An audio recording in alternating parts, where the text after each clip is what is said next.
Todo encuentro real y verdadero con Jesucristo el Señor cambia radicalmente la vida de todo hombre o de toda mujer.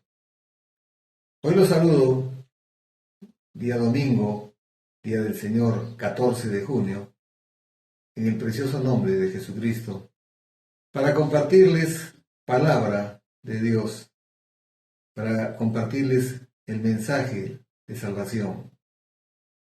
Pero antes vamos a orar. Padre, te damos gracias por este nuevo domingo, un domingo glorioso en Cristo Jesús para todos los que creemos en Él. Gracias, Padre, por todo lo que estás haciendo en este tiempo en nuestras vidas. Gracias, Señor, porque nos damos cuenta que solo tu gracia nos basta. Y lo vemos en nuestro día a día y estamos gozosos de estar nuevamente en tu presencia, Padre, para compartir tu palabra, que es vida para el que la haya y salud para todo nuestro cuerpo. Gracias, Padre, en el precioso nombre de Jesucristo nuestro Señor. Amén. Y como decía, hoy día vamos a compartir la palabra de Dios y vamos a ir todos al Evangelio de Lucas, capítulo 19. Es un un capítulo cargado de mucha enseñanza en solamente 10 versículos.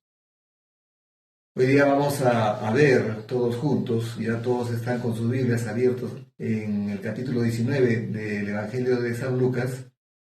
Vamos a ver ese encuentro real y verdadero que cambió radicalmente la vida de un jefe de recaudadores de impuestos llamado Zaqueo, un pequeño hombre que quiso conocer a Jesucristo, nuestro Señor y Salvador. Y eso ocurrió en una ciudad que fue conquistada hacía muchos siglos atrás por Josué, encabezando el pueblo de Dios que iba hacia la tierra prometida. Jericó. Jericó era una importante ciudad, no solamente comercial, sino también turística. Esta ciudad de Jericó, que actualmente queda en Cisjordania, estaba a 25 kilómetros de la ciudad de Jerusalén. Y curiosamente, para llegar a Jericó hay que bajar más o menos 1000 metros. Bueno, el Señor Jesucristo quiso pasar por la ciudad de Jericó porque, como todos sabemos, hermanos, Dios no hace nada sin propósitos. Y Jesucristo tenía un propósito para este hombre.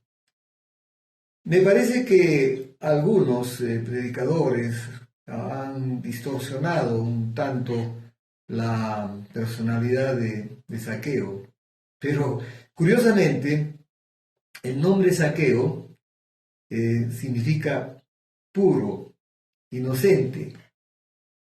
Y vamos a ver ahora, es interesante cuando uno comienza a discernir la palabra de Dios a la luz del Espíritu Santo, cómo se nos va revelando cosas que alguna vez escuchamos y que no eran correctas.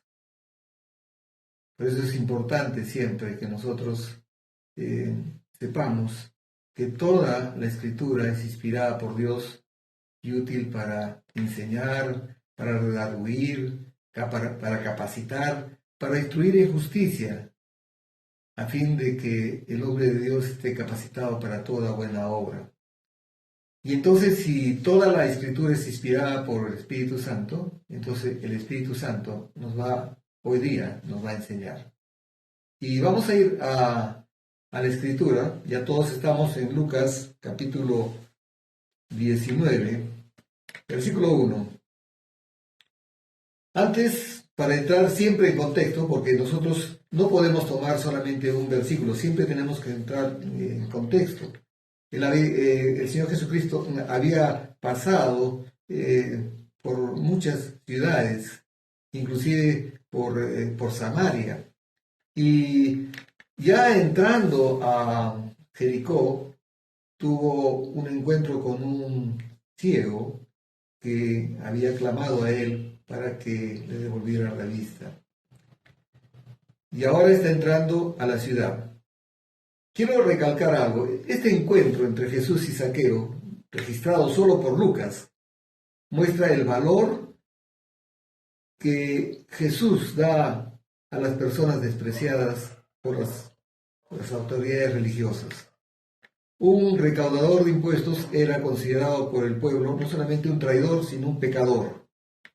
Y vamos a ver que Jesús tiene un propósito para este hombre. Dice, habiendo entrado Jesús en Jericó, como sabemos, ya lo hemos explicado, era una ciudad muy importante comercialmente y turísticamente.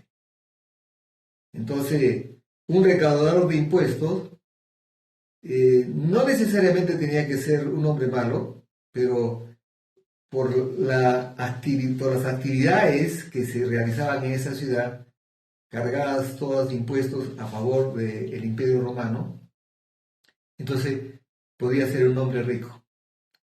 Y este oficio de recaudador de impuestos que el Imperio Romano le concedía, era eso, una concesión. Entonces, muchas veces recaudaban más de lo que ellos reportaban al Imperio Romano. Volvemos otra vez. Y como el domingo pasado, si no me equivoco, les pedí, usemos la imaginación para estar en ese lugar. Habiendo entrado Jesús en Jericó, iba pasando por la ciudad. Y sucedió que un varón llamado Zaqueo, que era jefe de los publicanos, y rico, a los recaudadores de impuestos se les llamaba publicanos.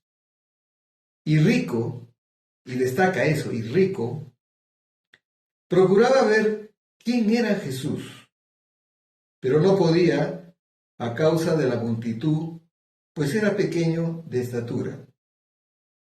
Pero era pequeño, pero se las va a arreglar de alguna manera, hermanos.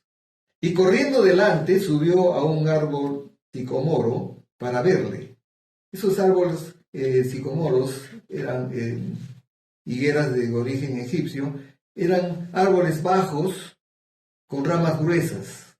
O sea, era fácil de poder subir a esos árboles y probablemente estaban en una plaza, ¿cierto? No lo dice la Escritura, pero por ahí iba a pasar el Señor Jesús. Cuando Jesús llegó a aquel lugar mirando hacia arriba, le vio y le dijo, Zaqueo, date prisa, desciende porque hoy es necesario que yo pose en tu casa. Jesús traía un propósito para este hombre. Muchas veces quienes no tenemos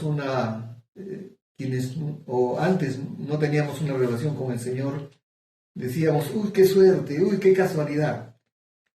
Para Dios no existe ni la suerte ni las casualidades. Él tiene citas divinas.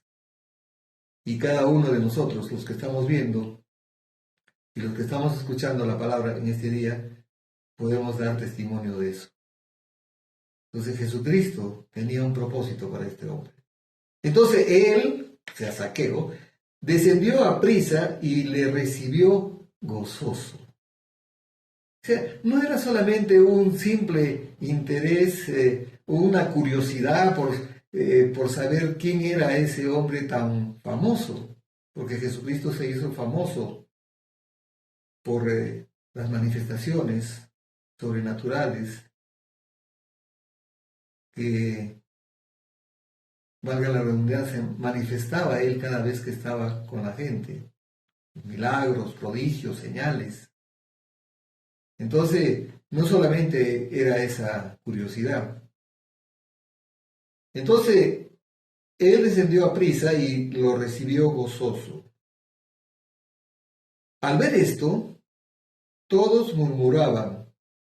Bueno, y aquí nos encontramos con un deporte nacional. En el Perú todos murmuran. ¿Y qué cosa es murmurar? Es criticar muchas veces en voz baja acciones que consideramos que no son correctas en la gente. Entonces, pero Jesús estaba acostumbrado a ver esas personas murmurando acerca de lo que él hacía. Entonces, al ver esto, todos murmuraban diciendo que había entrado a posar con un hombre pecador. Ellos determinaban, sin conocer la vida de este hombre, que era un pecador. ¿Cierto? Antes del Señor Jesús me habían dicho que era un borracho y comilón, porque se reunía con todo tipo de personas. Es que Dios no hace acepción de personas. Entonces, si creen que en un hipotético caso de que Jesucristo regresara en la misma forma que la primera vez, que no va a ser así, si creen que Él va a estar en los templos, va a estar en las basílicas, no, Él va a estar con la gente necesitada, con la gente enferma, porque el sano no necesita de médico. Y hoy día el médico está en casa. Además, más adelante Él va a decir que Él vino a buscar y a salvar lo que se había perdido. Pero la gente murmura, hermanos. Y sobre todo la gente religiosa, que no perdona la vida de aquellos que consideran que son pecadores. Entonces, Zaqueo, miren, prestemos atención porque es muy importante prestar atención a las palabras en la Biblia. Dice, entonces Zaqueo, puesto en pie, dijo al Señor, puesto en pie. O sea, antes estaba inclinado, en actitud de adoración. Puesto en pie,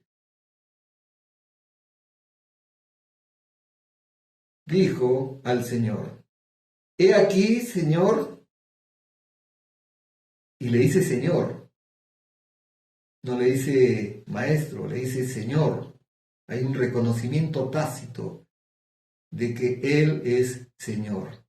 Él es el Señor de señores y Rey de reyes. Al igual que Pablo, hay un reconocimiento del señorío de Jesucristo. He aquí, Señor, la mitad de mis bienes, recordemos que es un hombre rico, ¿no es cierto? La mitad de mis bienes doy a los pobres. No dice, ahora que te conozco voy a dar, como algunos pueden estar creyendo. Este hombre, de la mitad de sus bienes, un hombre rico, daba, porque dice la palabra bien claro. Y aquí, Señor, la mitad de mis bienes doy a los pobres, doy, presente, no futuro, doy a los pobres. Y si en algo he defraudado a alguno, se lo devuelvo cuadruplicado. Aquí, Zaqueo, aun cuando algunos estudiosos de la palabra de Dios enseñan, de que inclusive por su condición de pecador, por su condición de traidor, no se le permitía entrar a la sinagoga. Pero este hombre conocía las Escrituras. Este hombre, como vamos a ver, que lo declara el Señor Jesucristo, era un hijo de Abraham. Conocía las Escrituras de este niño. Y entonces le dice, y si en algo he defraudado a alguno, se lo devuelvo cuadruplicado. ¿Qué quiere decir esto? Que está citando las Escrituras en cuanto a la ley se refiere, porque la ley ordenaba eso, 4 veces, restituir. Si había sido estafado, si había sido engañado, 4 veces. Y miren qué es lo que le dice el Señor Jesús. Jesús le dijo, hoy, porque la salvación es hoy, no es mañana. la salvación siempre es hoy. Y a veces queremos compartirle a alguien y queremos compartirle, por supuesto, el Evangelio de la Gracia, que ese es nuestro ministerio. Y nos dice esta señora, mañana, o este señor, luego, pero la salvación es hoy. Y el Señor Jesús le dijo, hoy ha venido la salvación a esta casa. Y a continuación, para que lo escuchen todos los que murmuraban, porque a ellos se está dirigiendo, les dice, por cuanto él también es hijo de Abraham. Entonces, no tiene nada de raro que un hijo de Abraham sea rico, porque todas las promesas que Dios le dio a Abraham son para Abraham y para toda su descendencia. Y por eso y todas las bendiciones, y a nosotros también nos corresponde por la fe, porque Abraham creyó, dice, y la fe le fue contada por justicia. Entonces, nosotros somos hijos también de Abraham por la fe. Entonces, hoy ha venido la salvación a esta casa por cuanto él también es hijo de Abraham. Y aquí viene lo último y más importante, que resume todo el ministerio misericordioso de Jesucristo en la tierra. Porque el Hijo del Hombre vino a buscar y a salvar lo que se había perdido. Hermanos, este domingo puede ser un día grato de reflexión sobre el ministerio misericordioso de Jesucristo. Y yo siempre me pregunto, no sé qué predicarán en otras iglesias, pero en nuestra iglesia nosotros predicamos el Evangelio de la Gracia. Y ese Evangelio de la Gracia es Jesucristo. Él es la buena noticia de salvación. Vamos a orar. Padre, te damos gracias por este tiempo que hemos pasado expuestos a tu palabra. Señor, tu palabra ilumina nuestra vida y nos muestra un camino que Jesucristo lo caminó en una forma misericordiosa, amándonos hasta el extremo de dar su propia vida por nosotros. Él es nuestro ejemplo de supremo de hombre en la tierra, porque todo lo que Jesucristo hizo, Padre amado, lo hizo como hombre. Gracias, Señor. Gracias porque la unción del Espíritu Santo caminó con él. Y es nuestro anhelo de llegar a la estatura del varón perfecto, Jesucristo, nuestro Señor y Salvador. Gracias, Padre, por este día. Gracias por este domingo. Gracias por todos mis hermanos que oyen y ven este mensaje. En el nombre de Jesucristo. Y todos decimos, amén, aleluya, amén.